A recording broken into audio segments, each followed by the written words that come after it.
Baik pemirsa, sudah sempat saya singgung di awal tadi apa yang menjadi temuan dari PPATK, ada transaksi keuangan yang dinilai begitu janggal, mencurigakan, dan juga nilainya triliunan rupiah. Kami akan langsung saja mengajak Anda untuk bisa melihat bagaimana penjelasan dari PPATK. Kami akan kutip pernyataannya yang disampaikan. Inilah dia temuan PPATK transaksi janggal jelang pemilu 2024. Ada aliran dana kampanye terindikasi dari tambang ilegal. Kemudian transaksi janggal ini meningkat lebih dari 100% hingga triliunan rupiah.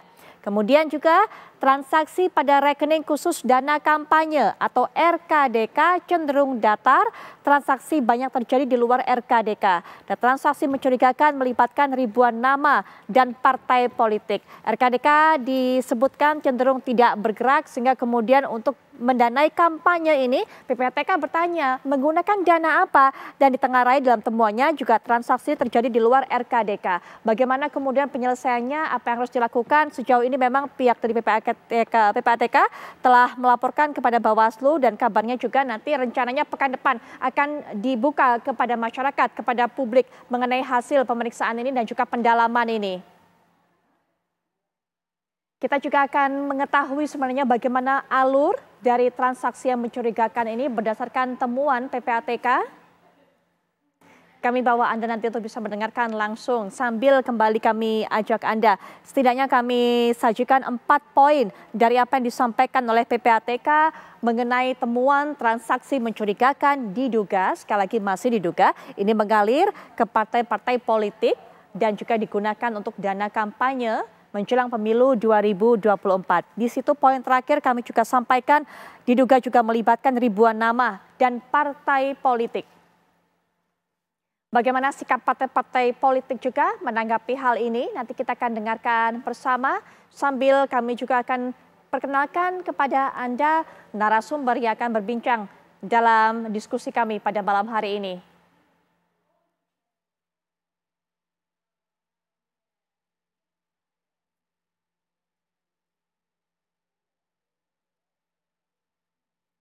Baik, nanti kita akan dengarkan lebih lanjut lagi. Bapak Nasir Kongah dari PPATK akan menjelaskan, tapi juga sudah hadir perwakilan dari masing-masing pasangan calon presiden, calon wakil presiden, baik nomor urut 01, 2, dan juga 3. Baik secara langsung ataupun juga daring dan terlibat dalam perbincangan ini. Saya akan perkenalkan yang pertama sudah hadir mewakili dari pasangan nomor 01 pasangan Amin, Pak Anies, kemudian juga Gus Muhaimin, ada tentunya Bang Mustafa Nahra. Assalamualaikum warahmatullahi wabarakatuh. Selamat malam Bang Nahra. Baik, dan kami juga akan perkenalkan kepada Anda pemirsa perwakilan dari pasangan Capres-Cawapres nomor urut 2 dan 3. Assalamualaikum warahmatullahi wabarakatuh. Selamat malam tentunya untuk Pak Wihadi dan juga Mas Ahmad Baidowi. Pak Wihadi, perwakilan dari tim kedua ataupun juga dari pasangan Capres-Cawapres nomor urut 2, sementara Mas Awi dari pasangan Capres-Cawapres nomor urut 3. Pak Ganjar, kemudian juga Pak Mahfud MD. Assalamualaikum warahmatullahi wabarakatuh. Malam Mas Awi. Waalaikumsalam Putri, Pak Nara, dan Pak Wihadi. Baik, sudah hadir juga Pak Wihadi. Pak Wihadi bisa mendengar suara saya? Baik, kami coba perbaiki. Nah, langsung saja sudah bersama dengan kita dari PPATK yaitu Pak Nasir Kongah. Assalamualaikum warahmatullahi wabarakatuh. Selamat malam Pak Nasir. Waalaikumsalam warahmatullahi wabarakatuh. Selamat malam, apa kabar Mbak? Alhamdulillah baik Pak Nasir. Pak Nasir, langsung saja disampaikan kepada kami lebih jelas lagi kepada pemirsa berdasarkan temuan dari PPATK sebenarnya bagaimana aliran dana ini mengalir Pak? Dari sumbernya, kemudian juga transaksi ini kepada... ya silakan. Kita melihat transaksi janggal itu meningkat lebih dari 100% ya, dengan angka mencapai 1 triliun lebih begitu Mbak. Nah, kalau kita lihat definisi transaksi keuangan mencurigakan itu adalah transaksi di luar dari profil nasabah. Kalau nasabah itu selama ini misalnya per bulannya mutasi debit kredit di rekeningnya itu 100 juta, ini tiba-tiba melonjak 100% di atasnya, sampai miliaran, bahkan puluhan miliar. Seperti itu kira-kira yang kita lihat ya. Baik. Nah, kemudian kan dari peraturan yang ada, itu pihak ya, para perorangan maupun lembaga untuk menyumbang ke partai kan harus melalui RKDK ya, Betul. rekening khusus dana kampanye. Nah, kalau kita lihat di RKDK ini relatif tidak begitu banyak mutasi di rekeningnya ya, tapi yang terjadi adalah banyak sekali itu mutasi kredit debitnya yang sampai triliun itu para paslon ya calon ataupun pihak-pihak yang terkaitnya seperti bendahara maupun tim sukses dari partai yang ada. Seperti itu, Mbak. 1, 2, 3, 4, 5, Pak 6, 7, Nasir, 8, 9, 10. sebenarnya pengamatan ini sudah dilakukan berapa lama, Halo? Pak?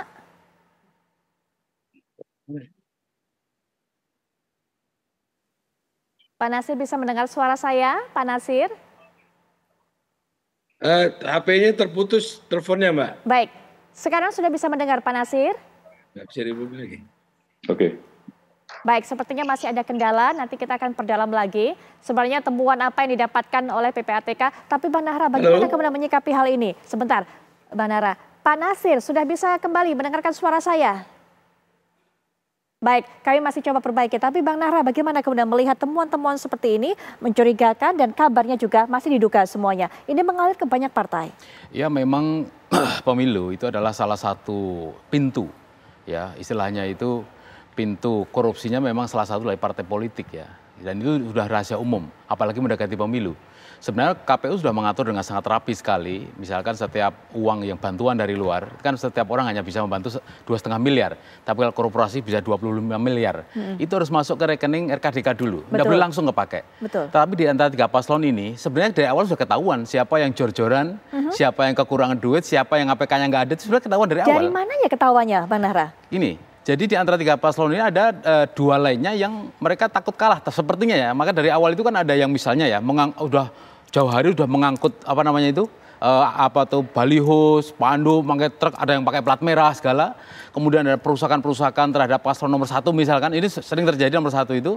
Dan ini ketahuan sekali bahwa paslon selain nomor 1 paling takut dengan kekalahan. Oleh karena itu mereka sangat gencar sekali memasang APK-APK di semua kota se-Indonesia dan mereka tidak tertandingi.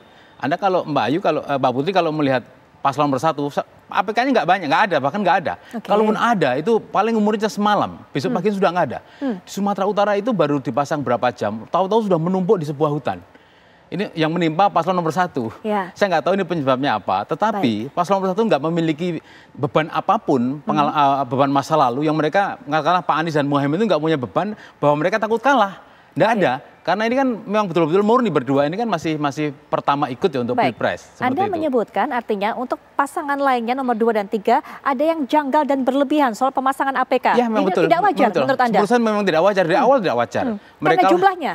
Gimana? Karena jumlahnya terlalu Karena banyak. jumlah juga kan TSM ya, terstruktur, masif, sistemik. Jadi memang mereka ini di mana-mana seluruh Indonesia rata-rata nih mayoritas didominasi oleh paslon nomor 2 dan 3. Karena pasti ya mereka sudah mulai modal besar, sedangkan Pak Anies lihat sendiri orangnya nggak terkenal itu, bendaranya siapa, terus chiefnya siapa, bukan orang terkenal di dunia politik maupun di dunia bisnis, seperti itu. Baik Bang Nahra, soal modal besar, kalau Bang Nahra tadi sudah memberikan kesimpulan banyak sekali APK dari pasangan kedua dan pasangan ketiga ini kemudian yang tidak wajar secara jumlahnya. Nah mungkin dari Pak Wihadi bisa menjelaskan juga Pak Wihadi mengenai modal yang didapatkan oleh pasangan nomor 02 ini yang digunakan sebagai dana kampanyenya. Pak Wihadi masih terhubung dengan kami atau ada kendala? Kami juga masih memiliki kendala mungkin sepertinya dengan Pak Wihadi. Kita langsung ke Mas Awi, silakan Mas Awi. Melihat hal ini Mas Awi yang disampaikan oleh Bang Nahra tadi. Sebelum ke Bang Nahra, saya mengomentari dari PPATK. Ini merupakan tuduhan serius ya.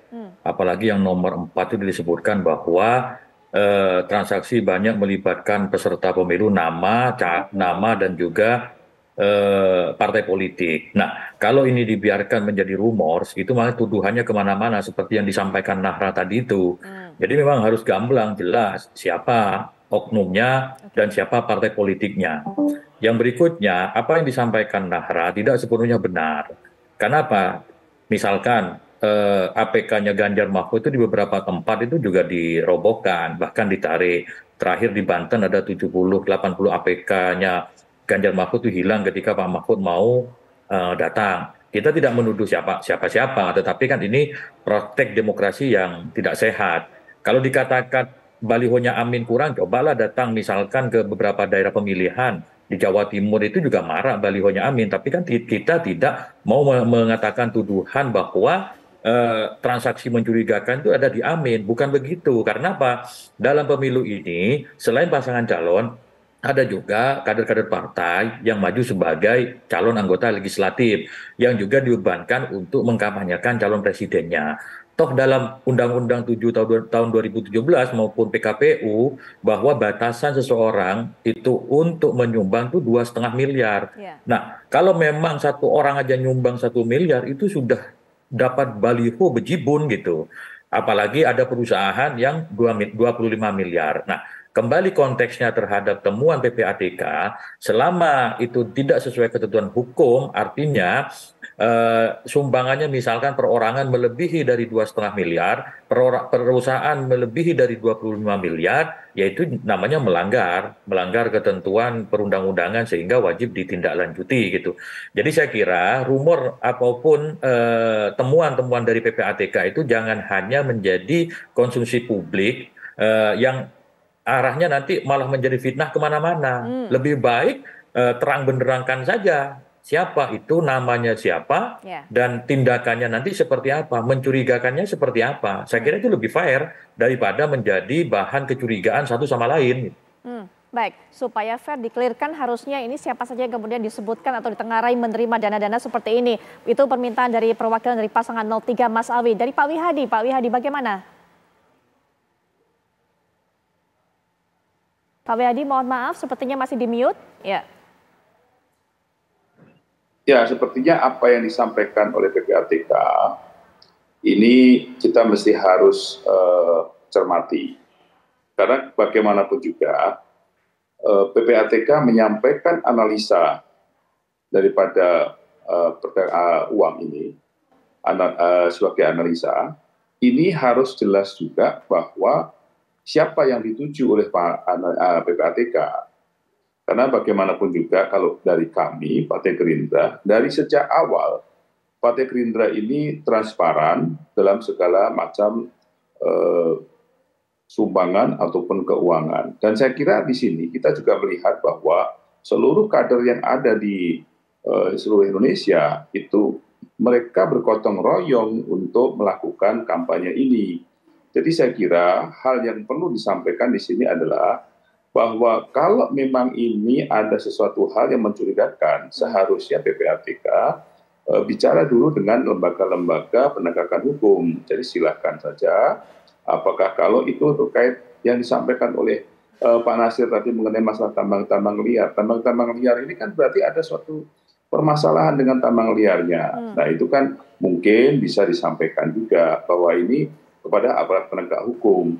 Jadi jangan kita menjadi suatu bola liar seakan-akan bahwa partai-partai politik ini mendapatkan dana-dana bantuan kampanye. Jadi saya kira analisa-analisa yang dilakukan oleh PPATK ini kita apresiasi sebagai bahan masukan kepada kita semuanya. Namun dalam hal ini kita mesti harus perjelas bahwa ini ditujukan kepada siapa dan PPATK seharusnya langsung bicara dengan penegakan hukum. Jadi ditegakkan dulu masalahnya, karena bagaimanapun juga ini tidak akan jadi barang kalau tidak ada pidana asalnya. Jadi seperti kasus-kasus yang kemarin kan, yang ramai mengenai masalah 750 triliun dan segala macam. Jadi harus jelas dulu pidana asalnya di mana, dan ini permasalahan ini mengarahnya kepada siapa, apakah ini terkait dengan pidana atau tidak. Jadi ini jangan menjadi konsumsi publik juga, saya katakan bahwa ini kalau kita melihat ini kan harus menjadi satu analisa yang memang analisa ini adalah analisa yang membangun, bukan menambah isu dalam pemilu ini sehingga membuat suatu hal yang terjadi seakan-akan ini PPATK tidak apa namanya tidak netral, gitu kan? Jadi saya kira langsung saja disampaikan kepada Presiden, disampaikan kepada DPR RI Komisi 3, itu kan jelas dalam undang-undang. Hasil analisa daripada PPATK itu disampaikan kepada Presiden dan DPR, dan tentunya kalau memang itu adalah analisa itu bisa juga disampaikan kepada penegakan hukum kalau itu terkait kepada permasalahan korupsi atau permasalahan pencucian uang. Baik Pak Wihadi. Pak Nasir, ada permintaan dari masing-masing pasangan atau perwakilan pasangan Capres-Cawapres. Pak Nasir, seharusnya ini semua dikelirkan, bahkan kemudian harus dijelaskan pidana asalnya seperti apa, agar tidak timbul fitnah, agar kemudian juga tidak timbul dugaan bahwa ini semua hanya dipolitisasi. Tapi nanti mungkin Pak Nasir bisa berikan tanggapan setelah jeda, kami segera kembali saat lagi.